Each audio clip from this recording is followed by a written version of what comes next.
Hello, and today we'll continue with Conway.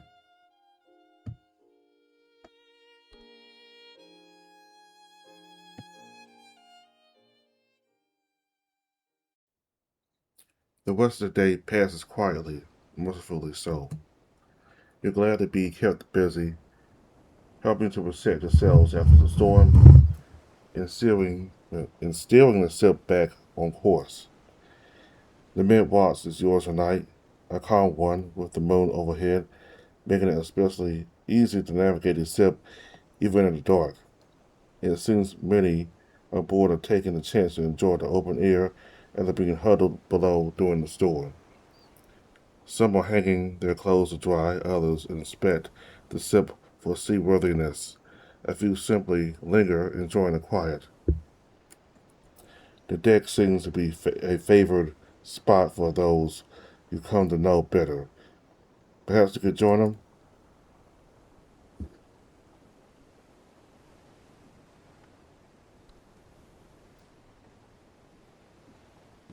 It's stunning how quickly things can change. Not just with the first mate, but everything. Every storm runs out of rain, or so they say. So did this one. And when it passed, it left behind the most beautiful skies and fair seas. Now, under a blanket of stars, you're just like clockwork. Back on the mid watch, just past midnight. It'll likely be a while before you're trusted with another weather watch. Instead, tonight, you're just a deckhand again. Not that you mind. Some calm was appreciated for once. A few things are calmer than being a deckhand on a quiet night watch.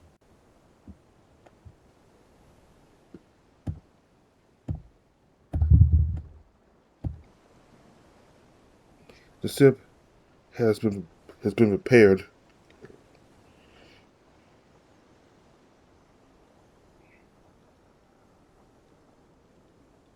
The ship has been prepared to sail through till dawn. If all goes smoothly, no major work will be needed in these low light conditions. The stars are beautiful tonight. I found that the sea has a tendency to bring out the best in them. I always think, though, the wonders they must have seen, having watched us for millennia, knowing everything about us from the very first steps we took to the very first houses we built. You glance up, steadying yourself against the sway of the ship. The stars seem impossibly vivid, thickly clustered and stretching in a milky band from one horizon to the other.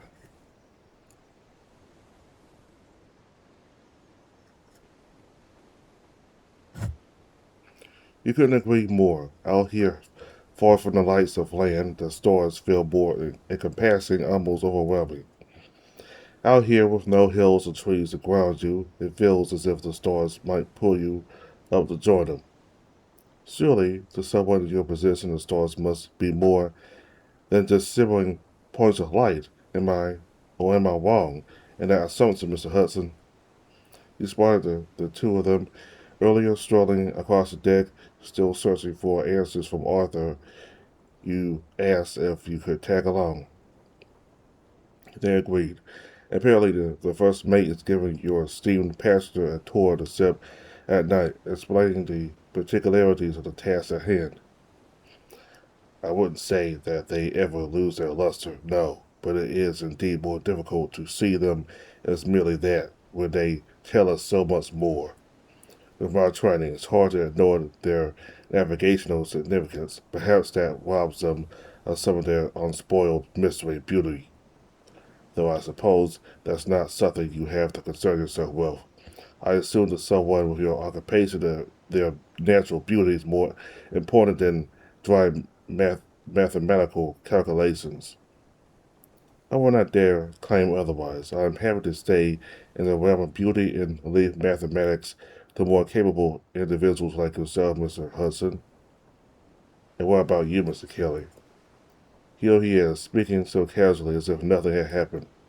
Well, yes, I do think there's something beautiful about them.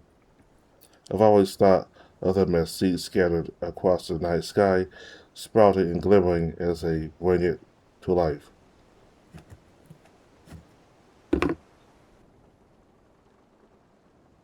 Only the vanished for the short winter. I remember first grasping their vastness when I was a boy, maybe 12, or in the fields at night.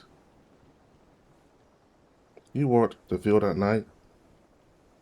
Feline eyesight. Of course, you glance at Arthur as he mentioned your presumed advantage, especially a lecture or one of his sharp retorts. Instead, he meets your gaze evenly. You take it as an invitation to continue. In any case, I don't know what steered it, but one night it hit me, this overwhelming realization of how immense the sky is, how small I was. Just a speck, even compared to the field I was lying on, let alone the sky or anything or everything else. I remember laying down with my back on the cool, damp soil, arms flung wide. Nothing interrupting me, just stillness.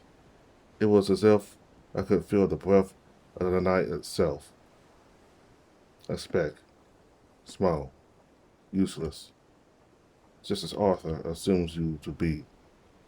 The horse seems lost in thought for a moment before his lips part again. That's quite a poetic thought, lad.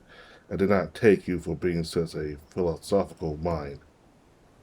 But what I meant was, are you mathematically inclined?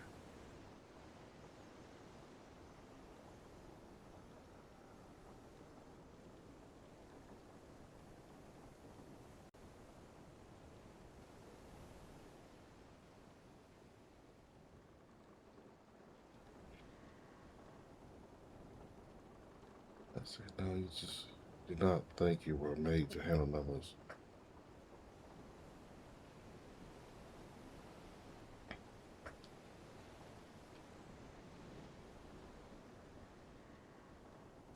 Yeah, I'm gonna go this choice. I put this choice, like, if you're like somebody your mind or your hands, well, this ship, you really need to work better with your hands. So he may think you may not be able to handle the job if you're just a person who uses their mind. So we're talking about Arthur here. He may not think you're the type of the person he needs because you more use your head than your hands. In this ship, you you really need to use your hands. So I'm just gonna go with this choice. No, you don't think you were made to handle numbers.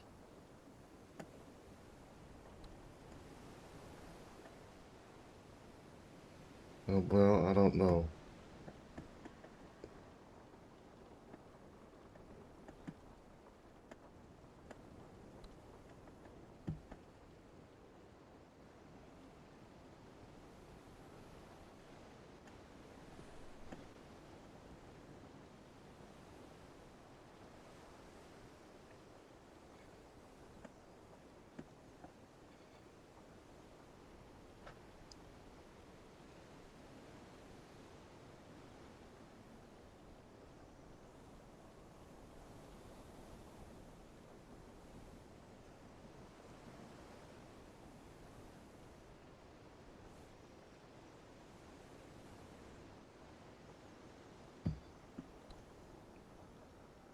Oh, well, I don't know if I'd be cut out for navigation.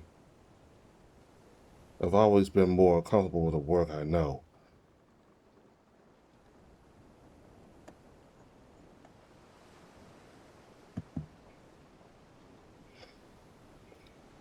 No,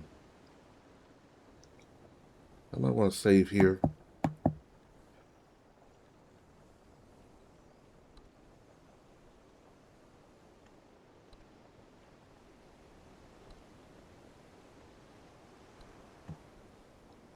I mean, on a job like this, you need to use your hands.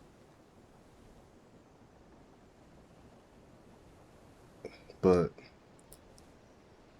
I think he can be very mindful himself also. He can use his mind to do things, but again, I wonder if this might be the wrong choice because on this subject, it really depends heavily on your hands. But I'm just gonna go with this choice right now. No, this choice actually. Yes, you always prefer to use your mind over your hands. Let's see. Well, I don't know if I'd be cut out for navigation, sir, but I did always prefer tasks that engage the mind rather than the body. Numbers on a page seem far more manageable than the soil ordered by hands. So I assume keeping the books for a small homestead is leagues away from what is needed to guide a simple confidence. You would be correct in that assumption. Navigation has always seemed like such an elegant science. The idea that one can read the stars and know where they stand in the vastness of the world, it is remarkable.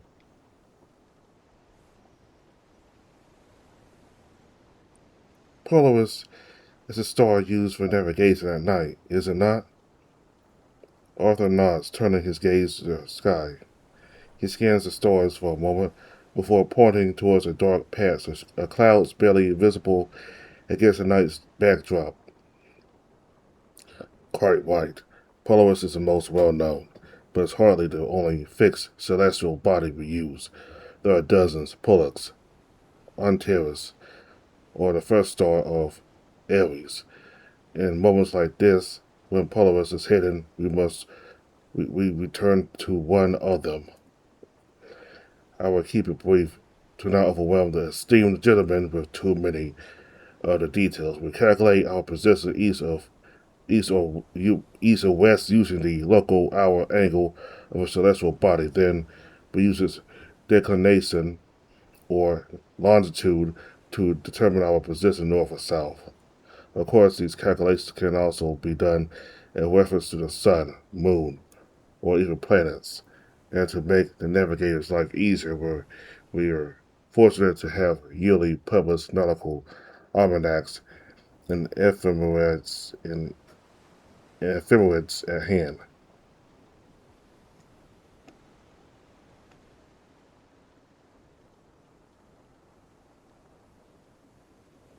Of course, these calculations can also be done in reference to the sun, moon, or even planets, and to make the navigator's life easier. We're fortunate to have yearly published nautical almanacs and ephemerides at hand.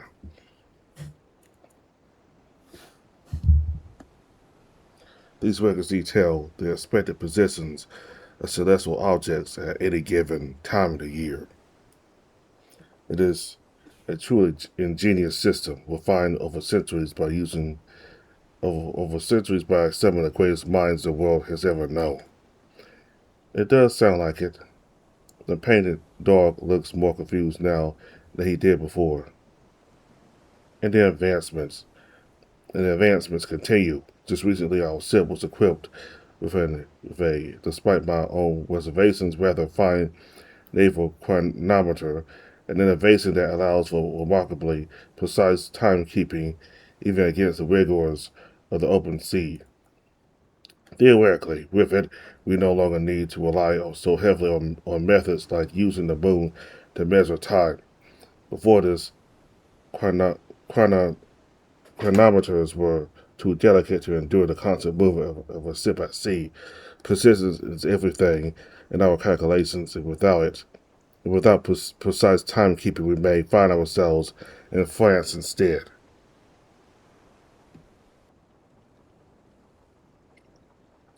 A most terrible fate, no doubt. Nomax joins Arthur's laugh after a moment, more out of courtesy than anything else. Quite, sir.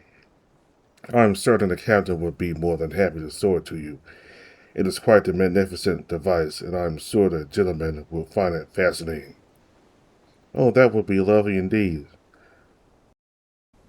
While it has served us well thus far, we still conduct regular calculations to ensure it doesn't err. One should never put blind faith in even the finest instruments, and the old ways done diligently have always gotten us to where we needed. Nomax nods along attentively, clearly captivated by the lesson. His ears tilt slightly forward as he listens. I will gladly welcome any advancement that makes this voyage safer. The gentleman can rest assured there is nothing to fear. The captain and crew are most capable, and I will trust them with my life. I have yet to see anything to make me doubt those words, Mr. Hudson. Still, this gentleman was not born with his sea legs, and any reassurance is a welcome balm to ease my worries. Speaking of advancements, has there not been some recent experimentation with alternative methods of ship propulsion? The painted dog brings a hand to his chin, rubbing thoughtfully before continuing. I believe I faintly recall a broadsheet mentioning some gentleman who presented a boat capable of moving purely through the power of steam. Somehow, unfortunately, the name of the good gent escapes me. Arthur's faint smile fades entirely, replaced by a stern, almost disapproving expression. He turns his head, giving a dismissive wave of the hand. I have had the stories.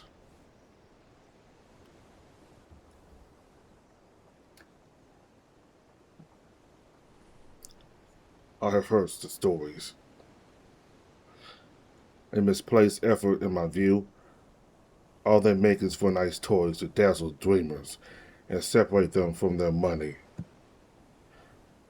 They are novelties, nothing more. They're costly, fragile. If one small cog fails, the whole ship is useless. The wind has dutifully moved ships since time immemorial. And besides, sir, will you sleep comfortably, knowing there's a blazing furnace sitting below deck waiting for a stray spark to ignite it? Navy ships already have to deal with extensive precautions to minimize the chance of the magazine storage igniting and blowing up the ship, and they do not have to deal with an active fire of a magnitude needed to move a vessel of this size.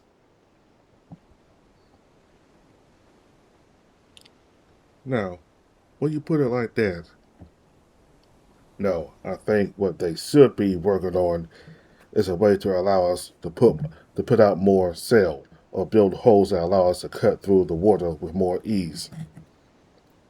I can certainly understand the reluctance. It is a world with change coming for us all, more visible for some than for others. And for me, well, I'm living the change right now. Sips, not the change I expected. While the two are caught up in their conversation, you slowly drift toward the edge of the deck. The gunwale is still damp beneath your palm. The wood cold and rough to the touch. Below, the faint outlines of waves slip by as the ship glides steadily through the water as you wait for your moment to hopefully pull one of them aside.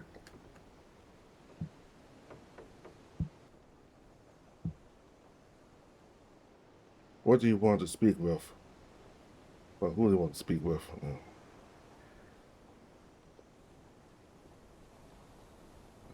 Oh, Max. So, relaxing company is just what you needed this evening. Arthur's order, Arthur's ardor for the topic of sailing is undeniable. Even from a slight distance and even through his austere demeanor, you can tell there's something deeper than passion in his words. He isn't afraid of voicing his opinions on the correct way, and traversing the oceans, he wields his experience like a shield and defense against the currents of the modern world. You can tell the painted dog's eyes are starting to drift, the look of someone who's mentally moving on from the current conversation.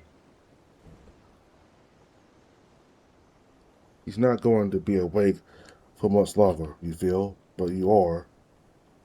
And after reflecting on it, you decide you enjoy having him around. You finally step over there and cut in. Excuse me, a ship sailing by steam alone, no sails? Exactly. At least that is the gist of what I read. The details escape me. I have to admit it. but the theory is well tested. The experiments bear fruit. Why, that's, that sounds incredible. Are you sure you can't recall more? Arthur snorts. Landlover, one-sided landlover discussing matters he knows nothing about would be easily persuaded by experience.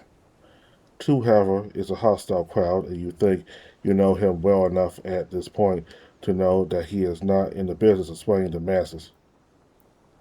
I've seen my fair share of fads across the waves, and even if it takes hold, it won't last past the first open sea disaster that inevitably strikes.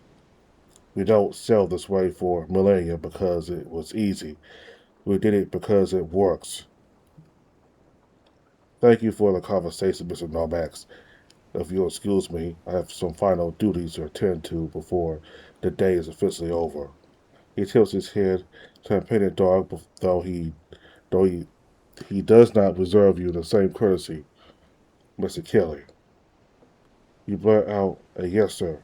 The painted dog returns generic pleasantries, and you both end up watching Arthur marching his way out of the conversation.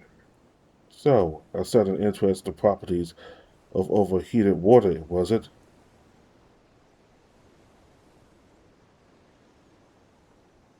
I'm sorry, I just wanted him to leave.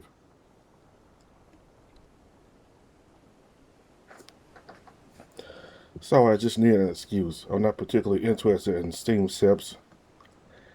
I was just thinking on my feet, finding a way to make him leave. Wasn't particularly feeling his company, not tonight. I figured as much. He strikes me as an individual best taken in small doses. Though I guess subtle, though I guess subtlety is no strength of yours. No offense. None taken. We're here. We're chatting. I'd say I achieved my goal. I have to say I am slightly surprised, but you did strike me as a very curious fellow. I mean, no, that makes you sound like one of my specimen. You understand what I meant there. Don't worry, I don't particularly care about the sting thing, I mean. You're full of surprises, although it figures you'd be an expert in engineering as well. Oh, I have some knowledge of the basics from a few books that I kept me they have kept me company on quiet spring evenings, but not much more than beyond that. I am a scholar of flora, after all, and an enjoyer of French, no Latin. Did you study in Rome? He snickered softly. I know I am lucky, but not so lucky as to explore my field in Italy, although I have to admit I dream of it at times. The Grand Tour is a bit unfathomable by now, but still beloved by many, those who can afford it. However, sit a fair few rungs above me on society's ladder. The patronage I fell under allowed me all the material for research I could want, but travels and field expeditions have never been part of it. These are exceptional circumstances. As he talks, the two of you walk your way to the side of the ship. Waves and stars provide the backdrop to his European musings. As much as I may look the part, there are still many layers of aristocracy above me. And as you might be able to tell, my traveling experience is rather limited. Up until now, I suppose. Rome, though. Rome, though.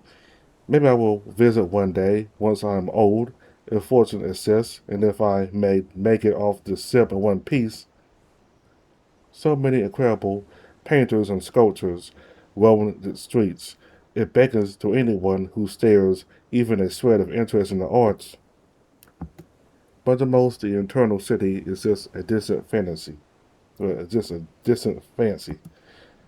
Unless one plans to join the ranks of the Catholic Church, I suppose, but I doubt I would be welcomed with open arms.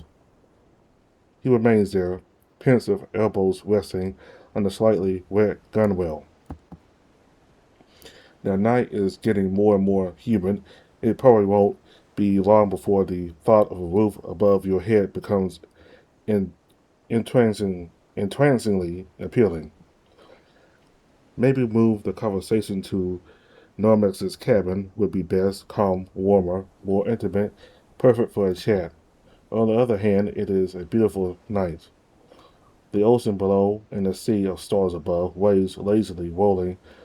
Underneath the ship, the universe opening before you, both might be worth the very minor discomfort. This kind of serenity is rare in your profession. You may not be an experienced sailor, but you know by now that you should take advantage of it any chance you get. For someone who hates travels as much as you say, you did seem to appreciate it in your chat with Arthur. The first half of it, at least. Traveling is not the issue, ships are, the ocean is. Though it has gotten better, I suppose I might have just needed some time to get used to it. And the ocean can be a ghastly thing, but there's something to it, I admit. I can't deny I want nothing more in life than peace, good books, and the occasional conversations. In nights like these, however, the waves reflecting the moon and the stars above do come alive. One could swear they sign of their own light. Romantic, you think, but appropriate. You look down to the sea below, illuminated by the reflection of the lights above. The waves sparkle in the moonlight. As time goes by, you realize you can distinguish more and more details: foam, rising water, the wake of the ship across the sea. Must be the weather clearing even further, you think, until you realize it's pure blue light, with no bright dots or pale white discs. What in the world? The fur on the back of your head bristles, the waves are glowing. As each splash of water hits the hull, it rebounds with an otherworldly blue tinge that lights of which you've never seen before. It's beautiful. It paints the deck in a dim, ethereal light, leaving a trail of brilliant color marking the passing of your ship. Voices rise from behind. One sailor calls another, then those two call two more. Four become eight, eight becomes 16. Soon a crowd has formed along the length of the ship in trance. Nobody able to, nobody able can tear their eyes off the sound around you. Some are confused, some are enthused, some repeating old sailor tales are afraid. The look on the painted dog's face, however, is anything but. God's eye. Surely it can't. I never thought I would be able to experience this. It's not fear, it's awe. The fire lineaments, in your lineaments that follows an almost religious revelation, even for the normally composed academic, is impossible to hide. This, what is this? This is, I know this. I read about this in a book years ago. It's rare but not unknown. I have seen it described and I have read it explained, but oh, I should calm down. I should really calm down. Employment for the Microscope, Part 2, I think, by Henry Baker, first published in 1764. I cannot believe it. I cannot believe I have the luck to witness it firsthand. There's a pause, and a painted dog seems to snap back to reality, or at the very least, to a plane of existence slightly closer to the ground. He adjusts his clothes, wiping his glasses clean, clearing his throat somewhat more loudly than required. He's trying his best to regain his calm and collected appearance. But as he turns your way, he can't hide the glint behind his pupils. I apologize. This is a very fortuitous circumstance. Will you care to hear an explanation of this phenomenon? There's a light in his eyes that matches the shining below in spirit, if not in practice. He's overjoyed. The effort to maintain a proper facade is evident, but he can't help but want to share the reason why. And you're curious as well. The sailors around the two of you are spellbound. You hear them talking in hushed tones about possible explanations, superstitions, old stories of ghosts set loose at sea. They have never seen anything like it, and for once you have the opportunity of knowing more about the sea than they do. I'd be more than happy to. A large smile paced its way across the painted dog's face.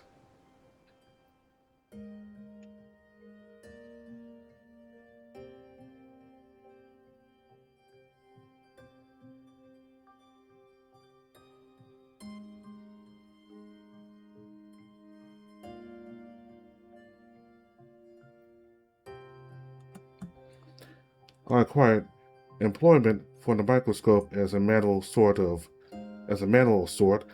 but became absorbed by its descriptions of experiments in incredibly minute life forms. This phenomenon, this luminescence, it is rare, but not as much as people might think. There are many accounts of it, some very well documented. It is no surprise that more enterprising scholars than I have sought to test it. His brain has now been set in motion. Archives of his mind are all opening their secrets to you. Baker recounts a few of them. From literature and correspondence, most are somewhat clinical, but one of them always struck me as a little poetic, so to speak. I may have read that passage a few more times than needed.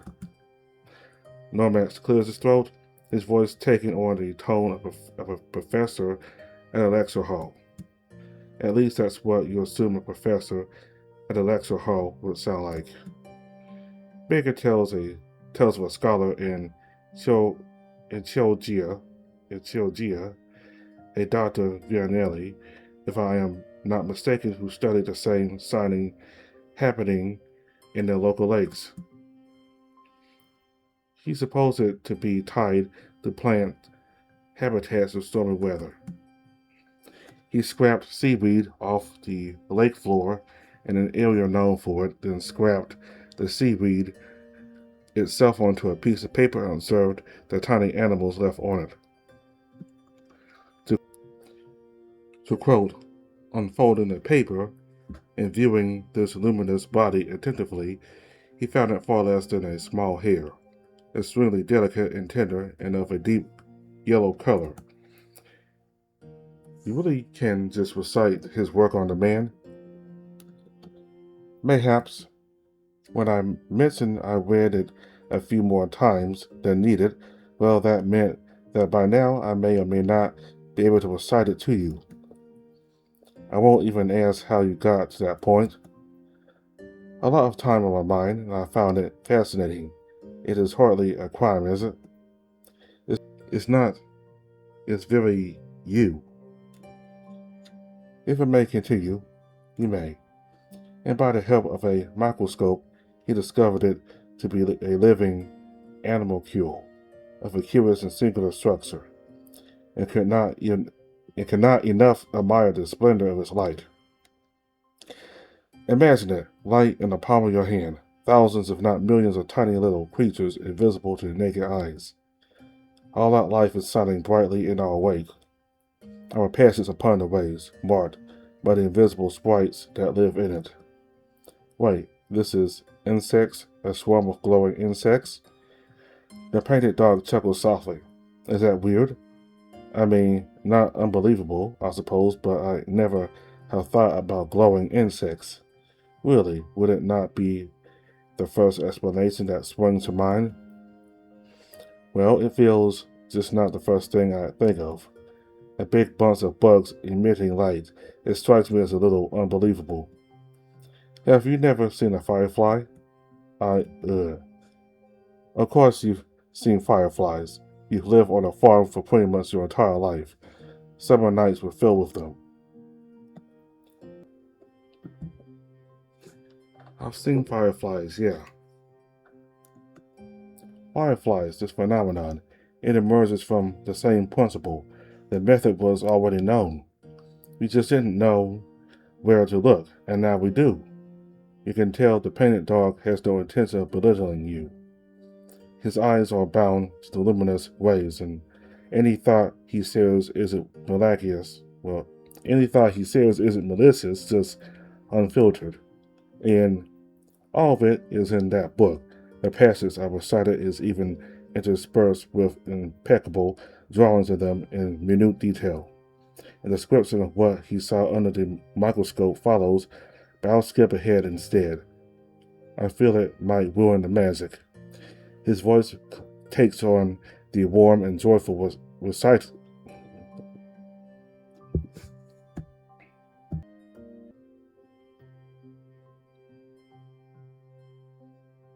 His voice takes on the warm and joyful recitative or recitative tone of a scholar in his element. Vianelli observes that these glittering seawater insects are entirely luminous, whereas the glow-warm emits light only from a part about the tail.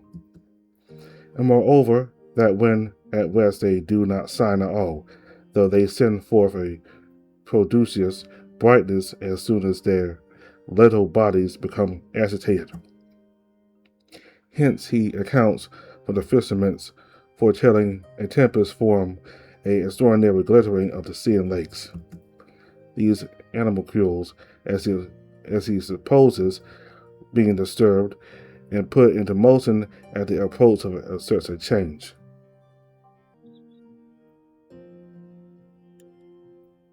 The waves slosh idly in the wake of your vessel, burning blue light into the night. It's hard to believe something so calm could be the sign of an incoming storm. Or maybe it's lingering from the one we just passed. It doesn't have to be an omen necessarily. Oh, worry not. There's no need for a storm. The passage of our ship is enough to stir the spirit of these little fairies of the sea.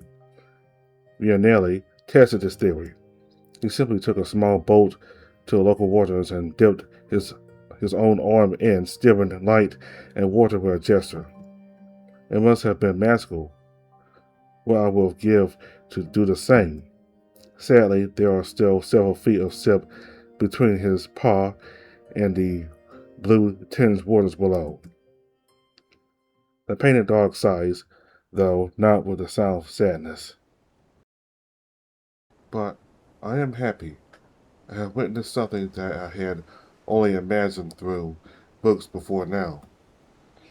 This makes me luckier than most of my peers. Maybe venturing toward the unknown is a better fate than I fear. You nod. There's value in taking joy from the uncertain and scary, you think? The future unknown is a possibility.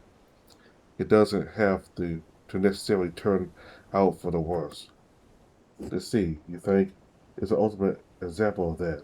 Vast stretches of unknown in all directions. People and places and professions you know nothing about. New things every day. Newer things on the horizon. Equal parts scary and romantic. Both not for the faint of heart, which you are not, you think, and perhaps nomads might not be either. This is all theoretical, you think, but you'll have a chance of putting it to practice soon. Morocco. The spectacle is starting to subdue. Slowly the waves return to their usual pitch blackness in the color that allowed in the wake of your stern is nothing but a fading memory. The wish to capture it forever is strong, but you'll have to suffice with the memories. Awe fades, magic drains from the air, and the audience is returned to the planet they were ripped from. A few sailors find their voices again. You hear a half-mumbled prayer. Someone talks about evil spirits. The crowd, enraptured no more, is getting restless. Nervous, perhaps.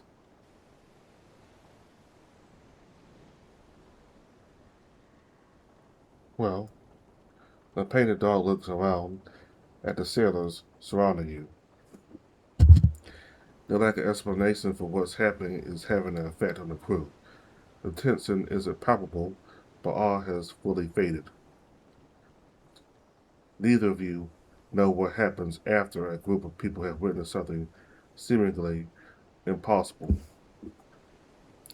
Maybe I should spread the word about it. I feel we might be. But before he can voice any worry, a call from the bow end of the ship interrupts his train of thought. Well then, everyone, good supper and a so. What luck? Samuel drops down from the shrouds, a confident, a confident grin on his face. He claps on the back of his paw, mimicking an aristocrat after a particularly fine theatrical performance. What luck, nay, what blessing, truly. The wonders of the open sea are infinite. You're confused. Up until a few moments ago, he was fully absorbed by the spectacle as well. Now he's mocking it. All the force of being on the set witnessing such incredible sights. Truly, this story shall make all ladies in port throw themselves at my feet. They also love the tales of us jacktaws, don't they? A few sailors have taken their eyes off him, mumbling, embarrassed, pretending they weren't emotionally involved in the first place. And then it clicks, robbing the moment of his importance, and in doing so, lowering the anxiety it created, nipping any tension in the bud. Anyone else here enraptured, struck with awe? Anyone got more fancy words I could use? Come on, I see we're among theater-loving gentlemen here. A sip full of perfumed fops. A first, eh? Silence. Samuel grins cheekily. Good. I shouldn't have to remind you that we're still on a sip and you're still paid to act like tards. Go on and get your asses moving. Everyone back to your duties. You can write your loved ones if you're so desperate to get carried away about a bit of light. A few more mumbles and some dragging of feet, but the act had its intended effect. Nobody wanted to be the one who was taken in by it. But now,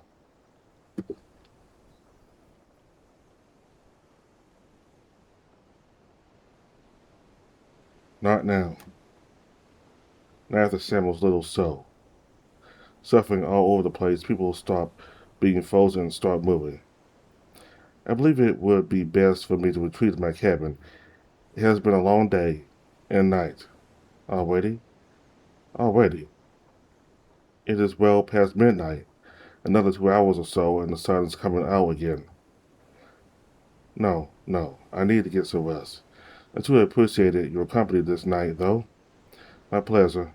Seeing you for the see you for the next one.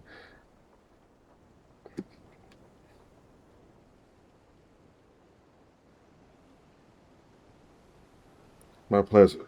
See you for the next once in a lifetime scientific phenomenon, and Nomads chuckles. Earlier than that, I will hope. With a nod and a final warm smile, the painted dog bows out of your evening. You stand there for a while longer, watching his shape disappear towards the other side of the ship. Even after he's gone, you keep looking for a few seconds longer before tearing your attention away. The crew around you slowly begin to pick up their work again, Arthur among them, leaning on the gunwale as if trying to spot land. Whatever duties he mentioned to have left, they've apparently been temporarily forgotten. You realize he's been standing there, looking at the glowing rays just like everyone else, but not alongside everyone else. Being the first mate might be a pretty lonely affair. Or he's simply trying to stretch a moment to be able to appreciate the magic of the sea while forgetting the frantic pace and endless duties of an ever-changing world. Staring beauty in the eye and finding himself alone in the experience. But you may be wrong. Perhaps he is busy, perhaps calculating the course of the next day with the help of the stars. But if things were that way, he'd be looking above, not below.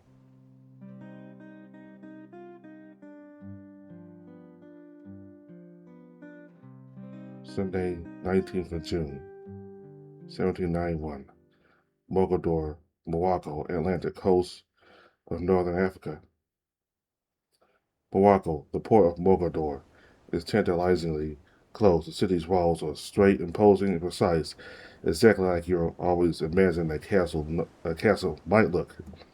The Conway is near enough for you to see each wave, breaking against the cliffs, and your assignment is growing increasingly difficult to contain.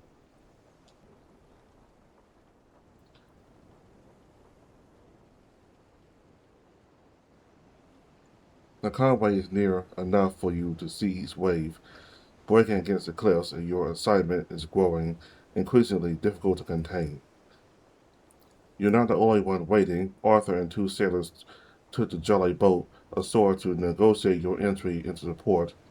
You don't know how long that usually takes, but it feels like an eternity. For now, the ship is all but motionless, walking gently at anchor. There is, as always, the usual work required to keep the Conway, well, ship safe. But compared to the previous weeks of sailing, that's hardly a chore at all. And, of course, one of the sailing ship's most precious commodities is rumor and speculation. We decide to figure out if anyone else knows more about what's going on. And we're following Wolf, so Wolf.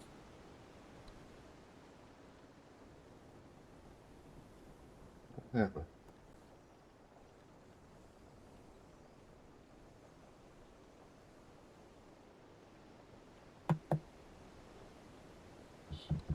Oh, yeah.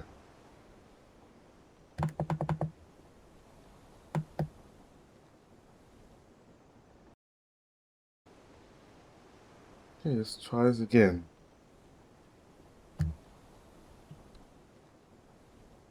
That's better. We have an issue with this game here, with save files not working and it freezing up like that. So, yeah, that's probably. Anyway, you thought before, right? What? Of course, I wasn't born on a Conway. Well, I know. Just if you're going to ask a question, at least ask it. I was just wondering if this is usual, this waiting. I don't know about Morocco. You think that's is? You think that's different? I suppose I don't know means something different than I always thought it did. Fine. I'm just eager to see what the city is like. You're not? A harbor, buildings, people.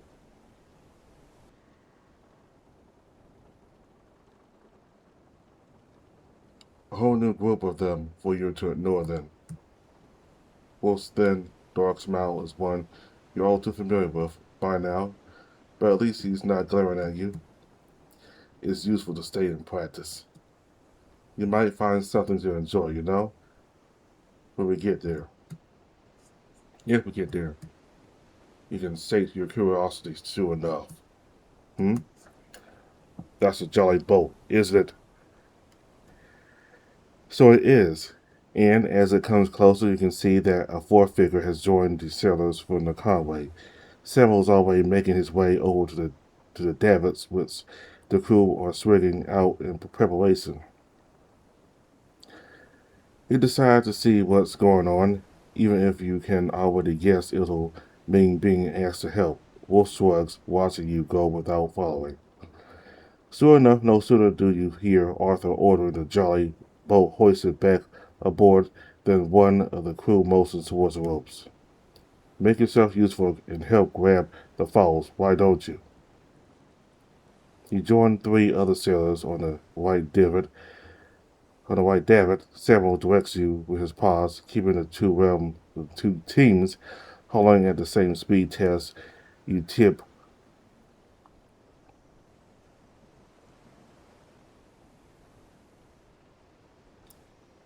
You join the three other sailors on the white davit. Samuel directs you with his paws, keeping the two teams hauling at the same speed lest you tip the boat over. It's hard work, but at least you're close enough to see the newcomer. He's a cheetah dressed in light, flowing robes. You imagine he must not be a sailor, even in a strange new land like Morocco. Those kind of loose fitting clothes are just asking to be caught up in a block or blown into his face under a stiff wind. A simple merchant, a government official, nobility, perhaps.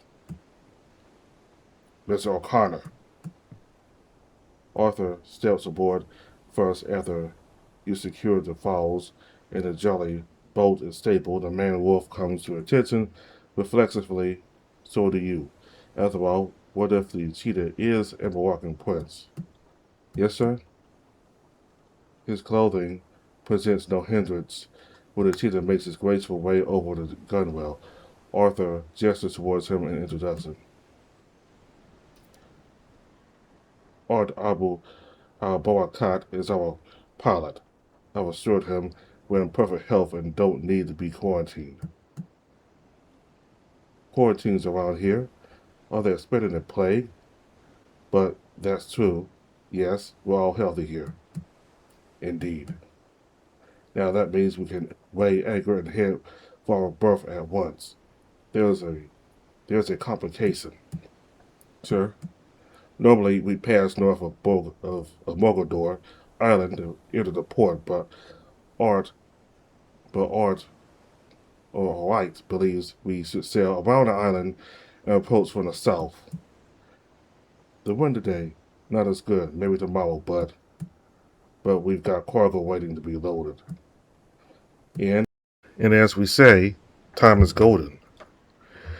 The charts we acquired before leaving show the southern span to be rocky and shallow enough to walk across at low tide. And I don't know about you, but in my calculations, a grounded ship is the largest pile of coin sinking to the depths of the ocean. Need not fear it, sir. Before, yes, but not now. Even for you. You will have 1 foot, 2 perhaps. Art tells us that the souls have been dressed. The channel is narrow. All the same, I'm convinced we can manage it. Yes, sir. No doubt, Mr. Hudson. You trust your crew? A confident smile spreads across Arthur's face. They're the best I've had the pleasure of sharing the deck with. Then it's no problem. They get you in safely. Keep steady. No fuss. Pay attention. You're the man. I need you to move smartly, but I know I get nothing less from you, Mr. O'Connor. As if I was your right arm, sir. Good lad, Art. This way, please, to helm.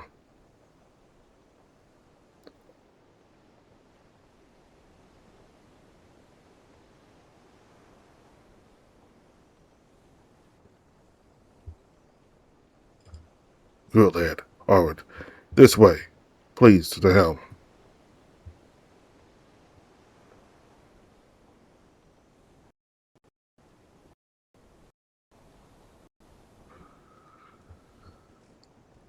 Once he's gone, Samuel summons the crew around him with an expansive wave of his long arm. Listen up, we're going to weigh anchor around that fucking island there.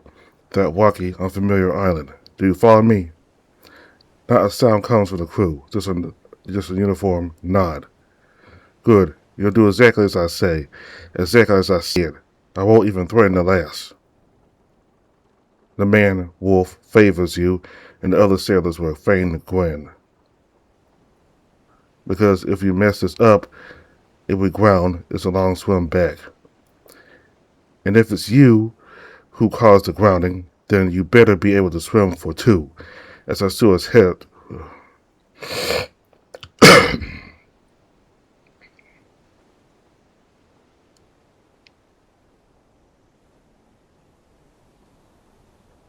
Because if you mess this up and we ground, it's a long swim back. And if it's you who caused this grounding, then you better be able to swim for 2, as I sure as shit will make you drag me all the way back.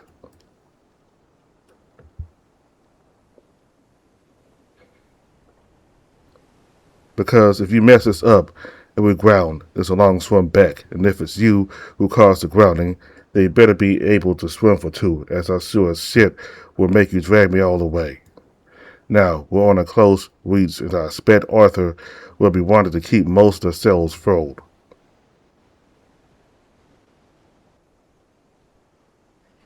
So we're going to divide up and mind the ones we are using. Stay focused.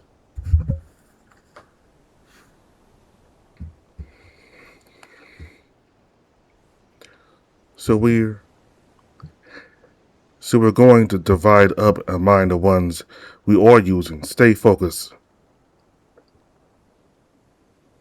Now then, Wolf, I want you to take the spanker and pick someone. Wolf's muzzle works wordlessly as he considers his options. Finally, with a light shake of his head, he points to you. Come on then. You allow yourself to feel at least a little bit of self-confidence returning. Me? You want me to help? Someone who is worried about their past mistakes is someone who will be doing their best. Well, I suppose that's it.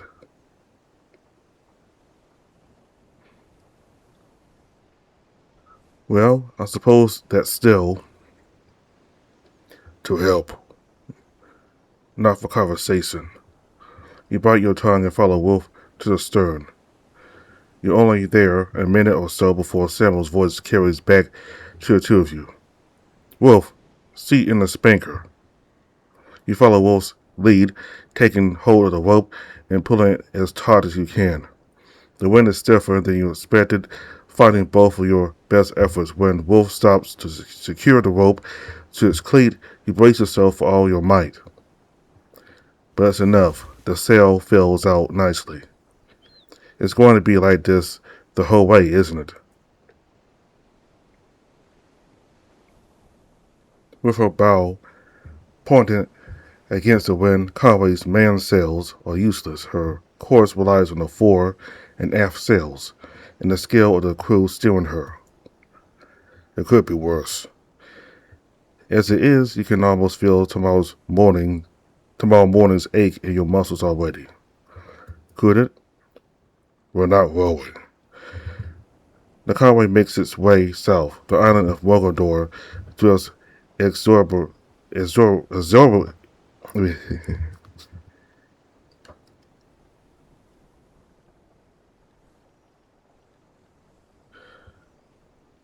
The Conway makes its way south. The island of Mogador dwells inexorably off the ship's port side.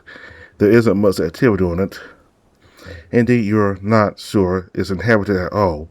You can see the ruins of a few buildings, either deliberately dismantled or simply worn down by centuries of use and weather. You wonder how old your own village was. You never really thought about it before. It was timeless in its own way, although none of the buildings had anything like the same kind of ancient, imposing characters as these ruins. That kind of adventure is worth a bit of storiness.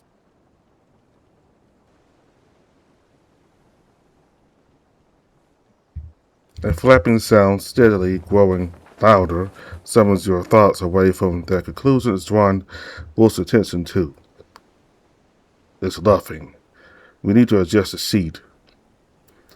You said, you sound like a proper toy by now. I've just been paying attention. The spanker is no longer filled out. The edges of the sail are beginning to flutter and snap. You take a deep breath, still yourself, and take hold of the seat. Working together, the two of you hold the sail taut, a grueling, continuous process as the ship's course changes. Wolf catches your eye, and your gritted teeth. His expression, too, is tense with exertion. I'd almost rather be rowing. No, you wouldn't. Hey! Conrad, who has been keeping an eye on the proceedings, is now making his way towards you. Get ready to haul in that sail. Haul it, or seat it out. Brill her up. We're going to where? What? A barked call from Samuel preempts any explanation. Wolf, you two stand by the hull in the spanker. Got it. Wolf shouts back, although he doesn't seem to know what's going on any more than you do. A moment later, Arthur's voice rings out. Helm, hard ousterboard. Now, Wolf. Conway watches you haul away for a few seconds before the lynx grunts and joins in, grabbing hold of the stout rope himself. With three of you on a task, it goes relatively smoothly.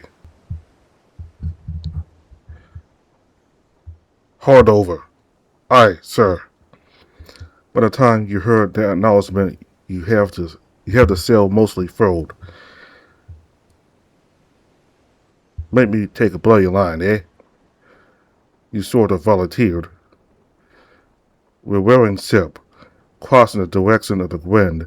Sail snaps from this way, that away. He pantomimes that with a crisp flick of his paw. Wind like this? Well, they ain't gonna make me clean you off the deck, but Sam would be right pissed if I boil boil locked boil locked up his new landsman.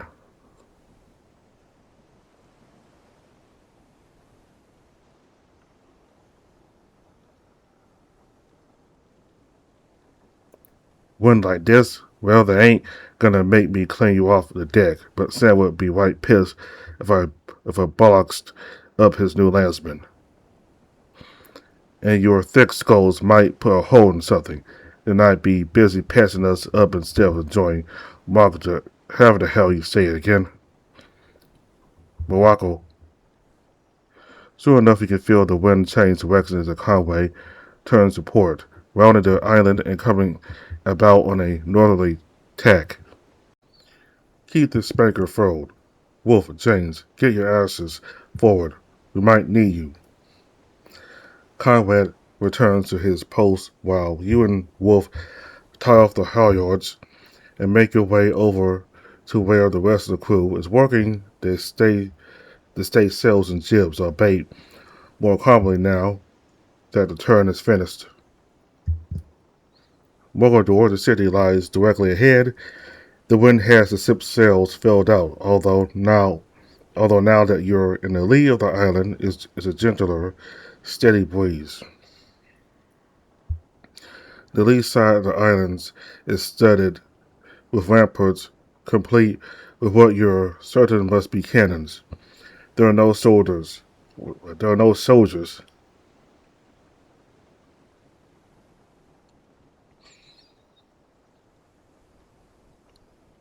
The lee side of the islands is studded with ramparts, complete with what you're certain must be cannons. There are no soldiers, but it only adds to the exciting feeling that you're truly entering someplace new and different. Your fellow crew seem to think so too. There's a buzz of anticipation there, attention torn between the lines and taking in the activity of a bustling harbor town. Bit fast, must be 5 or 6 knots now. Percy, who must have been manning one of the stay cells, mutters, looking over the side at the water running past. He raises his voice.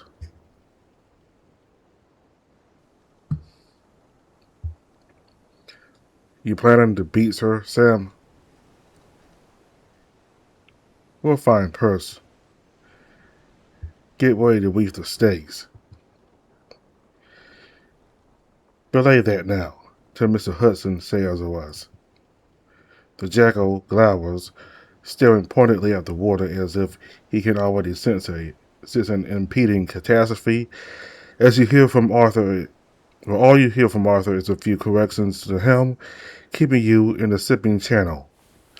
The order to haul in the sails comes as you leave the lee of the island and the Conway turns back into the wind. The ship loses speed remarkably quickly at that point, coasting towards an open space that must be the berth you've been assigned.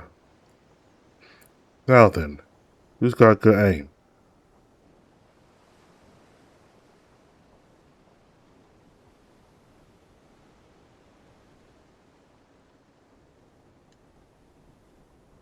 volunteer.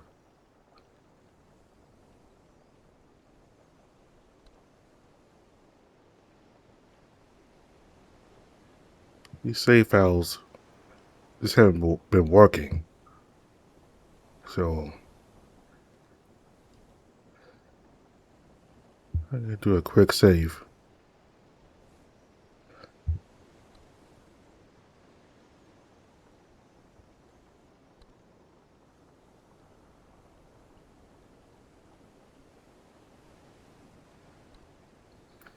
You're not sure what he's got in mind, but Samuel has the respect of the officers, and you'd like to earn his respect in turn.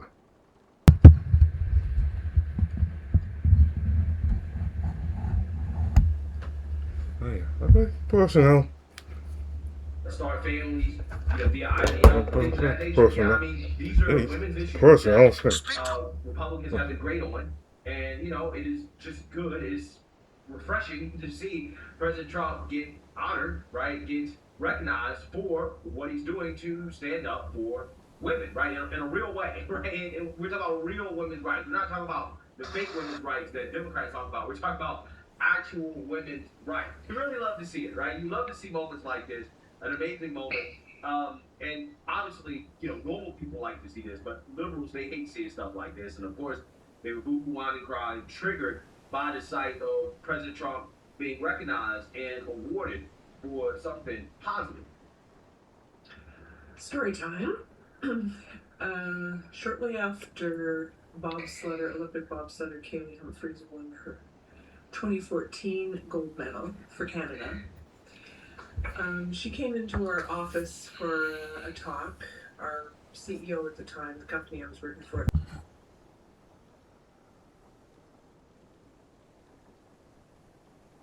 I might. I think I do. Is that so then? I appreciate the enthusiasm, still gunning to make a good impression, eh? Grinning, he picks something off the deck and hands it to you. It's solid and fairly hefty, a lump of bronze, perhaps, or maybe even lead. You see them boys is waiting on the pier? Yes? When I tell you, hit the closest one, like. What? This is pretty heavy. 'Tis. You want me to hit him? Sure. Miss and you gotta swim. The Conway's nearly stopped by now, and Samuel appears to be gazing the distance carefully. He opens his muzzle, holding up a paw and counting down slowly. Do it. You wind up, take aim as best you can, and throw. As the projectile arcs outward, you realize he's fixed a length of lightweight hemp rope to it. For a brief panic moment, you worry that you might actually hit the man, but he steps back and it lands heavily at his paws. Other lines are now being tossed overboard for the men on the docks to make fast. It doesn't seem to require the attention of the full crew. You step back and take a deep breath. By now, savoring the experience of your first foreign port, you lean forward and take your first proper look at the city. It is unmistakably, thrillingly different. The buildings, even the ones along the harbor, are made of some kind of stone, white and clean and straight-walled. They seem to glow in the midday sun. Later you will think of marble-hulled palaces. At the moment, their stark lines of radiant color turn your imagination to something more ethereal and dreamlike, a city made of bone or sugarloaf. The idea of exploring it, of even being able to set foot there, has your heart racing. And while you're sure there will be plenty of work to do, you're just as certain you won't spend the entire time standing watch. In just a short while, the ground beneath your paws will no longer be moving. There will be fresh food. You can fall asleep to something other than exhaustion and the sound of the rigging.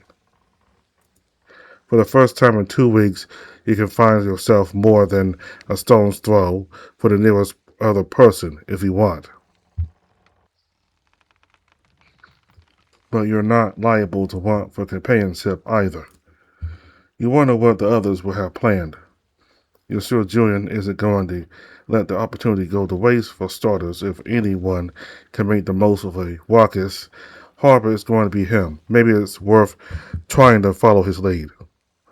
Wolf seems like he's probably a veteran of places like this. He might not be very good company, at least not at first, of course. Maybe dry land will relax him a bit too. Or maybe not. One thing is certain, though. You hope the purser hands you your wages ahead of time. You chuckle to yourself at the thought of finally getting back on firm land and having absolutely nothing to show for it. You feel two scaled hands settle on your shoulders, giving them a playful squeeze. Mere moments after the green snout of Julian slips into your vision. And that's my sailor making it to his first harbor. Didn't do too bad, did I? Not in my eyes. How does it feel?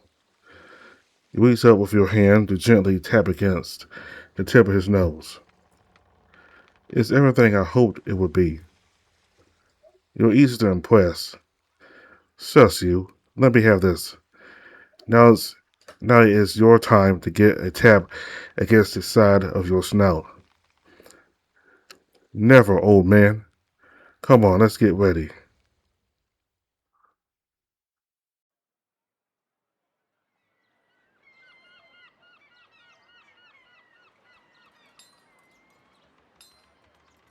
Somehow just the fact that you see land next to you when you peer overboard fills you with a quiet joy.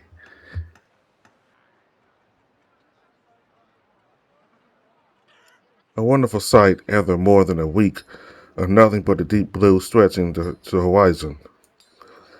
When the line secured the Conway rests peacefully at harbor, and for the moment there don't seem to be any pressing duties. Some of the crew, similarly released from duty, have been making plans for Mogador. Of course, there is still work to be done if you volunteer, and surely Arthur will respect your eagerness to do so. Perhaps your best course of action is to inquire. Samuel is busy talking to Arthur, but Julian and Perce are standing with him, and you make your way over to hear what's going on. Julian notices you approach and gives you a friendly wave. He makes room for you to stand next to him while Sam continues talking. The man wolf glances over and gives you a brief nod of recognition. Him too. I suppose you wanted to see what Mr. O'Connor was up to, Mr. Kelly. Yes, sir. He is my superior after all. He has seniority, at least. I suppose he can keep you out of trouble. Mr. Nomax has some work to do ashore, apparently. What that means is he'd like to explore the city, I presume. I've asked him to wait until someone I trust can accompany him. If you two don't mind getting straight from the bowels of the sip to the flesh pots of Mogador. Samuel raises his voice in a salute, returning Arthur's faintly wide smile with a broader one of his own. Perce nods instead. We can manage, sir. Wouldn't want the chap to get into any trouble. If he tries to wander into a bar, he'll definitely need an escort. Exactly. Don't get yourself arrested, Miss O'Connor. Set a good example for your fledgling charges. Wouldn't dream of doing anything but right by them, sir. Don't let him stay out too late either. We'll have work on the ship. I've asked the carpenter to sound her and see what other supplies we need.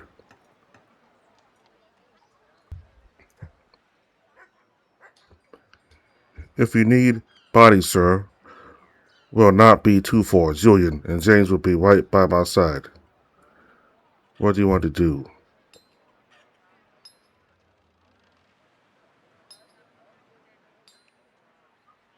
Okay, since Wolf was here in this choice, we'll just stick around the SIP for a while longer.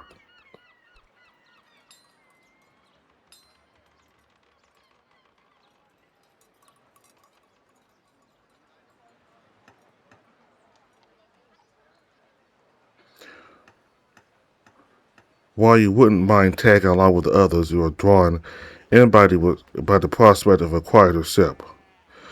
The rest of the crew, the boards. Not all, though. As you look at them vanish off the piers, you notice a few aren't tagging along. You guess some folks simply prefer the SIP, or aren't fans of crowds. I'll just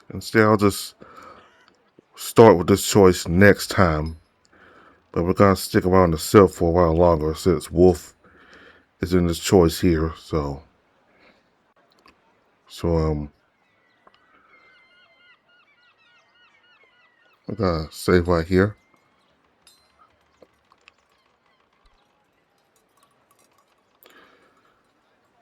Okay, I'm gonna save right here in the quick saves.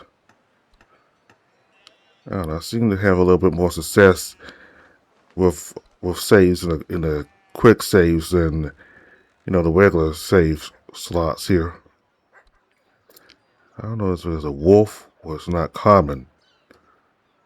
I don't know. I gotta make a save here anyway.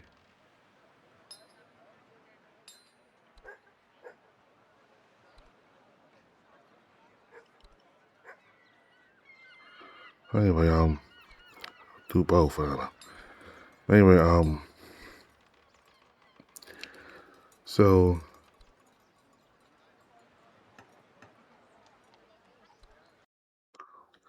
this update was about. This video is about James making a good impression since he's gotten a second chance from Arthur. Otherwise, he would have been kicked off the ship by now. So I want him to volunteer to gain the trust of the crew. And it looks like him throwing the thing where it's called that the people on shore worked. He did good, and he did good with the sails and steering the ship to a safer part of the coast for it to dock, because there was some shallow waters with some like rocks also shallow waters, so he also was very helpful in that too, so he did pretty well. And Arthur seems to have a high opinion about his crew, especially Samuel. And this is a good thing. You need a crew that will be hardworking and do their jobs correctly. So it looks like Arthur has a high opinion of his crew when they're with what's his name, Arit. I don't know his name. This Moroccan guy who they picked up took to the ship, asked if he was confident in his crew. So yeah. So we got to see Nomax explain the phenomenon of the lights that you see, and that these are, I believe, insects in this ocean. I believe what he said made these lights, and it got the attention of everybody on the ship. And Nomax is very interested in his work. He's very knowledgeable and he's very dedicated to learn about plants and about wildlife. So I like hearing Nomax go into these explanations about his work and nature and and he's very dedicated to his work and very knowledgeable about it. So, okay, so we made it to Morocco, and I will stay on the ship, or at least in the meantime we will. We'll probably still get to come off the ship later on, but right now, since Wolf is gonna stay on the ship, we're gonna stay on the ship also, since this playthrough right now is about him. So thank you all very much for watching. Goodbye.